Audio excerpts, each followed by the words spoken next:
Hello, trading has closed on the 27th of August, 2024. Our disclaimer comes first. We'll go over our calls, make some predictions.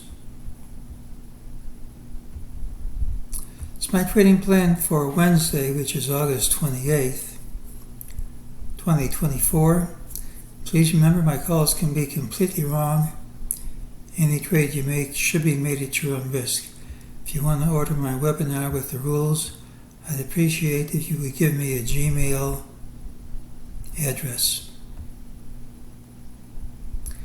We had a few calls. We had an alternate target, 5620.04. We said it didn't have to print, but it almost always would.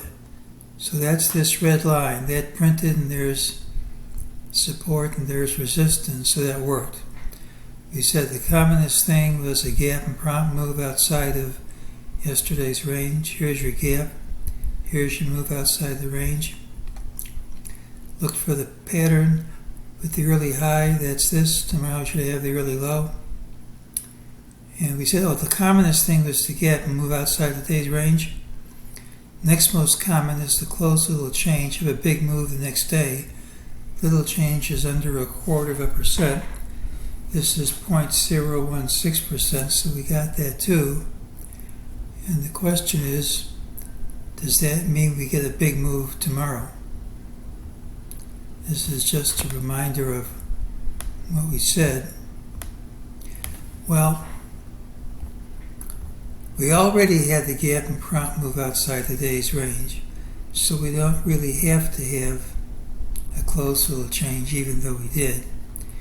And because we already had the first part, we don't have to get a big move tomorrow. But I'll tell you, even though we don't have to get it, it's pretty common. Tomorrow's pattern is the one with the early low. Let's make this the usual black. Tomorrow's pattern is the one with the early low. It's usually a rally day, but a lot of times you can't recognize the pattern, so you just can't rely on it.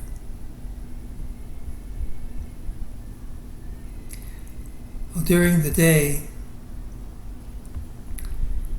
MEJT said this move wouldn't stick. Gives us the target of 5621.16. If we don't gap up smartly, that's my call, but futures are already off 9, so we're already trading under this price. And people who trade overnight don't really have a trade based on a signal.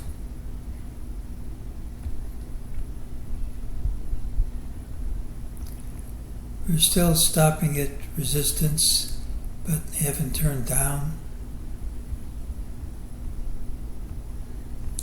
Here's more resistance, haven't turned down. Can't really get excited about a broadening top formation, particularly when we rally all day long and can't close over any of these highs. I mean, if that's maintained, we should trade lower tomorrow, but it doesn't mean we have to close lower, and who knows where we'll open. We open up here over these highs, all that negativity goes away. So I'm just going to have to wait to see how we open tomorrow. Well, Wednesday's pattern has the early low regardless of where we open. Typically it's a rally day with a fine lower high, but often the pattern's hard to identify with clarity, and if it's a weekday we should see more weakness. There is a lower target. If we don't gap up smartly, the rules call for it to print. Futures already are trading under the equivalent of the target, so you can't act upon the signal at this time. You don't have to swing at every pitch. I'm not going to swing at this one. We should move out of this range eventually with a pretty good move, but even though we have a lower target, we can't act on it. And until we see how we open tomorrow, I'm not going to predict the direction of the close. And that's today's call.